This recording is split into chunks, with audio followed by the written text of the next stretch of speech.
You just bought a Nissan Rogue. Really? This is your plan. This is your plan to better yourself.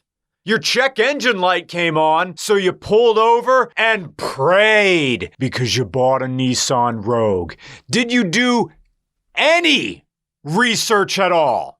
Oh, it was a good price and they didn't have a lot of miles on it. And the finance department saw you walk in with a bootleg Stanley Cup, and they just started touching themselves. And then they busted quietly by the free popcorn machine. But hey, you know what's built not like a Nissan? A piece of GM lump from 1981. The giveaway for this beautiful 17,000-mile Corvette C3 is ending this Wednesday. So click on the link in the description or go to go.getentertowin.com/regularcars. Buy a mug or digital download, and someone's going home with the oldest and also the newest car we've ever given away. Click on the link in the description. Go to go.getentertowin.com/regularcars. Buy a mug or a digital download, and someone's going to go home with this juicy era of a forgotten past where you never shaved any part of your body, so much so it impeded with penetration. But somehow nature found a way. Anyway, back to the review. Nissan Rogue. My cat is on antidepressants. Nissan Rogue. You live by the mushroom factory in Muhlenberg. Go mules. I hate this SUV because it's Wheel of Fortune, but the wheel is floating in blood. Pat Sajak is talking backwards. Vanna White is a harpy laying eggs with pentagons on them. And Brad Williams is there dressed as Abraham Lincoln, slowly riding a tricycle in a circle. And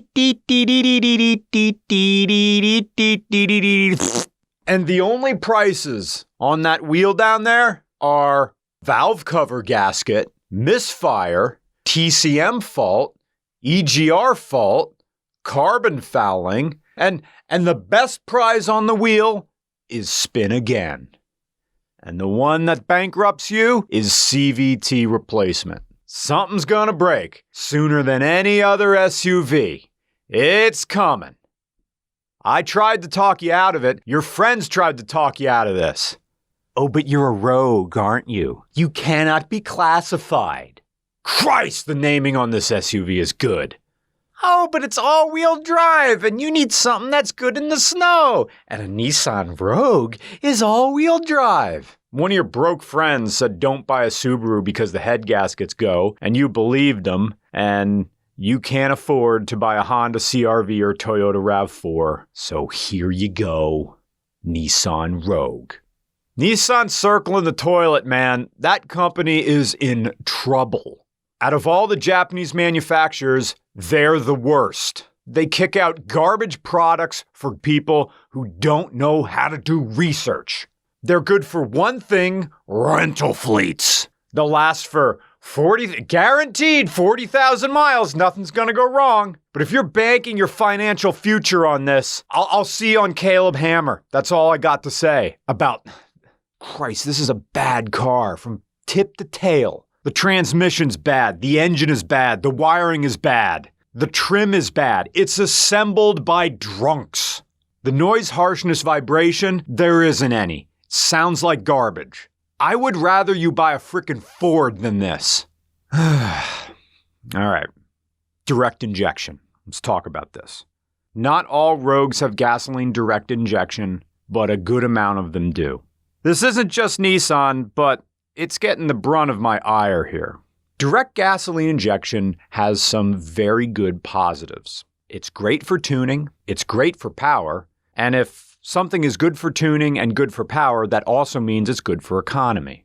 You can control where inside the combustion chamber the explosion happens. Great! You can run leaner burns without heating issues, which results in more efficient tuning, which results in better fuel economy. And that's the name of the game. The cons of direct injection, or rather cars that are direct gasoline injected only, is that it's a tax on the poor. This car, at some point in its ownership, will require a $2,000 repair bill, and it's coming, and there's no way to stop it. Now that includes all vehicles that also just have gasoline direct injection. So why does this happen? So for that, we need to go to some visual aids. Okay, visual aids here. Direct injection versus port fuel injection. This is traditional port fuel injection up here. You have a fuel injector outside of the combustion chamber, outside of the cylinder. The fuel injector is here on the intake path where air enters the cylinder through the inlet valve, intake valve, right there. You have your spark plug and you have your exhaust valve. I'm starting this here on the exhaust stroke where the piston is coming up, expelling the exhaust, everything. On most cars that have port fuel injection, as the fuel injector sprays a fine mist of gasoline into the incoming air through the intake header, past the intake valve, and into the combustion chamber, the intake valve here is bathed in gasoline. Gasoline, in addition to being a fuel source, is an excellent solvent. It cleans things. If you need to clean an old paintbrush that's all gunked up with old paint, soak it in gasoline for an hour. All that paint will come off. If you need to clean old greasy tools, put a little gasoline on a rag. Wipe off your tools, suddenly they're clean. And if in a pinch, if your hands are really covered in grease and grime, well, gasoline sure will cleanse it. And also dry your hands out really fast. So if you ever use gasoline to clean your hands, I've done it many times. Put some, jerk-off cream on your hands afterwards. And get some moisture back into your skin. Anyway, so your traditional four-stroke engine. Get a bunch of fuel mist of go-bang stuff. I'm skipping the compression stroke. That's where the piston comes up, compresses everything. Spark plug fires, bang. Cycle continues. Everything's cool. That intake valve gets cleaned every single time. Now, of course, the exhaust valve obviously gets cleaned as well. Sometimes there's a little bit of unburnt fuel. Your exhaust valves are fine. They also get heated pretty good as the exhaust valves go through. They tend to be fine. Now, direct injection. We're not counting diesels here. Yes, diesels are direct injected, but we're talking about direct gasoline injection here. The fuel injector is no longer before the intake valve. In direct gasoline injected engines, the fuel injector is in the combustion chamber. It means you have to have a different type of fuel injector to begin with. It has to be much stronger. It has to be able to withstand fire. It has to be able to withstand the hundreds of pounds per square inch and a sudden increase in pressure every time the combustion fires and the piston comes up to compress everything again. But here's the difference. During your intake stroke, the only thing that's coming past the intake valve is air. Sounds fine, right? And this is what allows a direct gasoline injection to control where inside the combustion chamber the explosion takes place. You can also run a leaner mixture, because if you run lean, pistons get hot, but if you can control where inside the combustion chamber you get your bang, you can keep that bang away from the walls. You can be way, way more accurate and way more efficient when the fuel injector is inside the combustion chamber. Squirting right past, skip the compression stroke here, bang, everything's cool. However, it's not just air that gets past that intake valve. There's crankcase fumes kind of floating around the intake because we have EGR. I wouldn't put it past a little bit of errant combustion gases, exhaust gases, to sometimes be swirling around. An engine can be a dirty place sometimes. And what happens is carbon starts to build up on your intake valve. Ever so slowly. A little bit of crust, a little bit of dry boogers, a little bit of just a little bit of stuff. And that starts to build up over years. Years and years and years. Carbon starts building up on the back side of the intake valve. Eventually, it starts to become so thick that when the intake valve closes and tries to seat against the cylinder head, it can't. There's too much gunk. Hard like chewing gum after it's been stepped into concrete on a sidewalk. It becomes almost like cement. Hard, brittle, but burned on there. And the only way to clean that, okay, what happens when your intake valve stops being able to fully seal? Well, that piston can no longer build pressure because air will start leaking out around that tiny little crack that all the carbon built up on the intake valve. Port fuel injection doesn't have this problem because any little bits of dirt, any little bit of carbon dirt coming in on that intake valve, well, that gets dissolved away, but not here. So the only way to clean this is to take the intake plenum off, take all those hoses off, and somehow be able to get a clean line of sight from the outside world down onto the backside of that intake valve.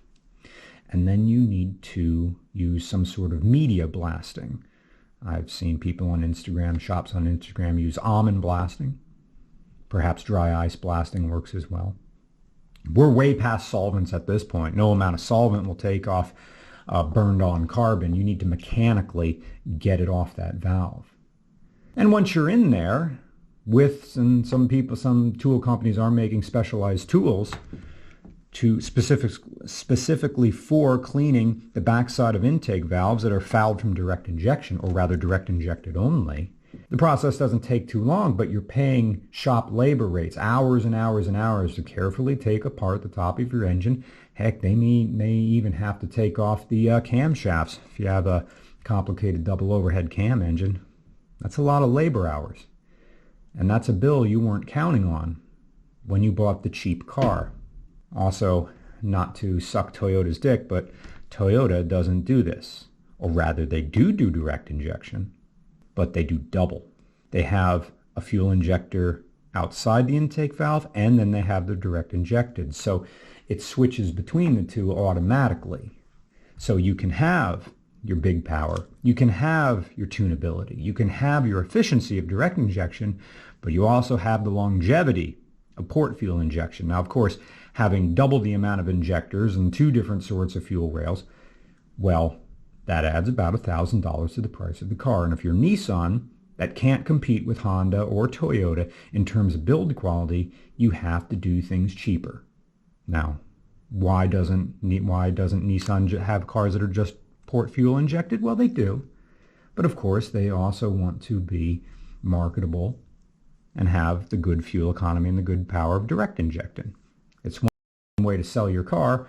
You're still trying to sell a product any way you can. However, having a car that's having an economy car, I should say. If you're buying a BMW or some higher end thing that just has direct injection, you know, a $2,000 repair bill is just fun money to you. But if you're working class, don't mean to be classist on you, but if you're buying an economy car and it's your only car to get around and you have direct injected only, well, gosh darn it, that's a tax on the poor, isn't it? And here comes Roman speaking for the defense. Thank you, Your Honor. You'll have to forgive me. I just passed the bar and stopped in for a quick drink before I came here. Anyway, I don't think it's going to come as a surprise to anybody who's ever watched one of my solo videos that it's kind of hard for me to really dislike anything. Hell, that's why Race to the Bottom even exists. But I'll plant both my feet firmly on Hot Take Boulevard because I don't just not dislike this car, I actually like it quite a bit. Now, maybe I'm just easy to please because it more or less tracks with my opinions on every other car in this general class, where at worst they're boring and at best they actually have something to offer. I mean, I'm actually kind of stunned to see how much vitriol the Rogue gets relative to what it actually is. But then the Nissan Rogue is kind of an easy target because they're so ubiquitous, more so than a lot of SUVs on the road. I mean, you can hardly go 45 business minutes without seeing a Rogue. But why is it? Is it because people like these cars? Is it because people love these cars? I mean, this is Nissan's best-selling model in North America, and yet I've rarely seen a car whose level of public disdain is so inversely proportional to the amount of sales it makes. Nissan Rogue, the Twilight Saga of cars. And yet, out of the multiple Nissan Rogue owners that I know, they all seem surprised to discover what public perception is with regards to their car. In a way, it's similar to my story with Red Betty, because it can be a rude awakening to find out that a car you thought was cool is generally regarded as hot garbage, when your research pretty much told you the opposite. It feels like an indictment against who you are as a person, because that's more or less what cars connect us to, a tethered identity. You may have thought you were cool with your SN95 Mustang, newly birthed into the automotive world with a car you finally own 100% outright. Either way, it doesn't matter. It doesn't matter. You plug your ears and you drive along, because life is better the less of a voice you give other people in how you feel about the things you enjoy. But then, you could argue that this isn't exactly a new phenomenon for car owners. It's been like this since the mid-1950s, with the growth of the middle class and more people being able to afford cars, and the true birth of suburbia coinciding with urbanization and the decline of public transportation following the General Motors streetcar scandal, which is a kind of interesting,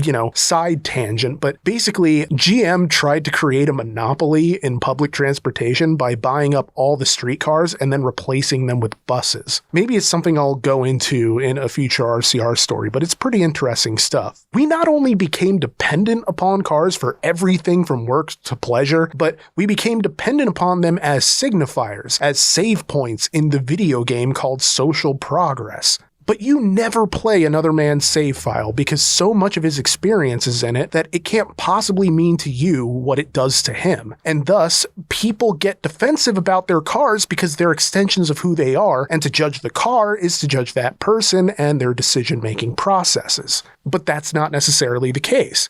In much the same way you can separate the art from the artist, sometimes, you can separate the car from the driver, particularly when we're talking about a car that isn't really built to be a billboard for your identity. It just sort of exists. The Nissan Rogue is one of those cars that feels like it's been around longer than it has been, but it's only been about 17 years, debuting in 2007 for the 2008 model year. Although I suppose that is kind of a long time when you consider how briefly some other models last. Cheap plug for my automotive in memoriam video, link in the description. But in the time it's been around, Nissan has been juicing every bit of positive press they got for this, and I think at some level it had an effect on its public perception. This was a Consumer's Digest Automotive Best Buy Award winner in its first generation, and its success carried over into subsequent generations. Again, not only is it Nissan's best-selling car, the 2017 model earned best-in-class wins in Auto Pacific's Vehicle Satisfaction Awards and was named Cars.com's Family Car of the Year, which is honestly pretty surprising given the competition. And yet with all of that, I still don't think that really describes why these cars are as popular as they are, especially in the wake of the apparent problems that they have, the CVT that more or less tells you that it's here for a good time rather than a long time, but maybe not even a good time. But even people who would savage this for its CVT and its lack of acceleration have to admit this is a pretty damn comfortable car. Okay, they don't have to admit it, and I'm sure plenty would disagree. But screw it. I think it's one of the more comfortable SUVs I've driven. I find it more comfortable than the Hyundai Tucson. I find it more comfortable than the Honda CR-V. I find it more comfortable than the Mazda CX-7, and of its generation, I think at least part of its appeal stems from being generally user-friendly. There's nothing to really figure out here, no modes you need to put it in to get it to do what you need it to. And the infotainment screen is surprisingly uncluttered and straightforward. I get that this is my perennial old man shouting at clouds moment, but my automotive hot take, if it could even be said to be one, is that I kind of hate touchscreens. I like the feel of knobs and dials and switches, all that tactile stuff that cars are gradually getting away from to the detriment of safety and usability. I shouldn't have to take my eyes off the road to set the temperature or change the radio. It's an admittedly small thing, but it's something I appreciate. And while the interior space isn't too far off from the Murano, this still offers decent cargo capacity before even factoring in the fold-down seats. While the acceleration is far from the best in its class, I would argue it's more than adequate. Maybe that's damning with faint praise, but at least I didn't feel like I was going to get run off the road from not being able to accelerate quickly enough. And steering is responsive even if the CVT isn't. Is it the best car in the world? No. Is it the best SUV in its class? I wouldn't say that either. But I guess what I'm getting at is that I'm struggling to really see why these deserve the hatred they get. If I don't hate the CR-V and I don't hate the Tucson, I just don't see how I could hate this. There's nothing really wrong with it. Everything wrong is premised on what could go wrong in the future. But again, this still doesn't answer the central question of why these are everywhere. From an analytical standpoint, we can say that it's something related to the growth of the American family. But that's not really the case. If anything, people are having fewer kids, if they even have kids at all, because it's too damn expensive to shit out life and sustain it when you're already shitting out your own life and trying to keep it running. I didn't think life would be like trying to keep a Tamagotchi pet alive, but here we are. At this point, you're better off rescuing a dog from a shelter and naming him Clarence, rather than having a kid with the same name who you're going to need to pump full of Ativan the minute he hits 15. No, the Nissan Rogue isn't popular because family life is what's hot in these streets. It's too damn expensive for all of that. And there we are. The truth at the heart of the matter. It's the cost. A Nissan Rogue mitigates the inevitable rainy day. The average American can't afford a $2,000 repair bill when the timing chain blows on their Hyundai Elantra. Honda Odyssey need a new transmission? Too bad, so sad. Your pickup truck need new springs, a brake job, and coil pack? Better go write a country song about it. Kia engine just grenade itself on the Northeast extension? Tough luck, Tammy. And so what happens? Well, you may not be able to afford a couple thousand in repairs, but you can afford a few hundred a month on a car loan from a dealership to get a car that presumably grants you a grace period from needing repairs. Something that can't be guaranteed from just getting that $4,000 Corolla off of Facebook Marketplace. Maybe you'll end up paying more in the long term, but frankly, you're not thinking about future you. You're thinking about present you. And when you're staring down the mouth of a bill you know you're not good for, life begins to spiral. I should know. I've been there before. That's why I could never, ever possibly judge anybody in those same circumstances. What's happening here is essentially what amounts to a tax on those who are less well off, because you can either bite the bullet and pay the repair bill, but then you're screwed if anything else happens in your whack-a-mole life, or you buy that Nissan, a car that doesn't require jumping through a series of flaming hoops to get. I think we went over this in the Nissan Altima video, that generally Nissans are easier to get approved for. And we talk about it with greater depth in that video, but basically, you may not be able to afford or get approved for a RAV4 or some other Toyota product that you're told is better. And I know the immediate thought is to just say, well, be smarter about your life and how you live it, and then you won't end up in these situations. But not everybody has the same choices and opportunities. A lot of us are grasping for a future that's vapor. It takes a lot more to build a life than manifesting, and no matter what TikTok tells you. So we do what we can. We work hard. We send good out into the world like a child and hope it comes home to visit us sometime. Because I feel like so much of the criticism of the Rogue is rooted in how the owner should have gotten something better. But in a perfect world, I mean, it's not a perfect world. My defense of the Nissan Rogue has always been two-sided. On the one hand, I think it's good, and I'm happy to put whatever lingering credibility I have on that statement if I could ever be said to have had any credibility at all whatsoever. And look, I know a fair share of Nissan Rogue owners, and I doubt any of them would actually care if I verbally nuked this from orbit. But as I was driving this car, I kept waiting for something to make me hate it, to make me feel as strongly negative about this car as everybody else seems to, and it just never came, like a gamer during No Nut November. It's a car. It goes. It does things, you know? It's like, help me understand. I don't get the hate, but maybe it's not really for me to get. Because life is better the less of a voice you give other people in how you feel about the things you enjoy, but also in the things you don't enjoy. I enjoy this car. Maybe that makes me naive. I'm sure somebody has a bridge in Brooklyn they want to sell me.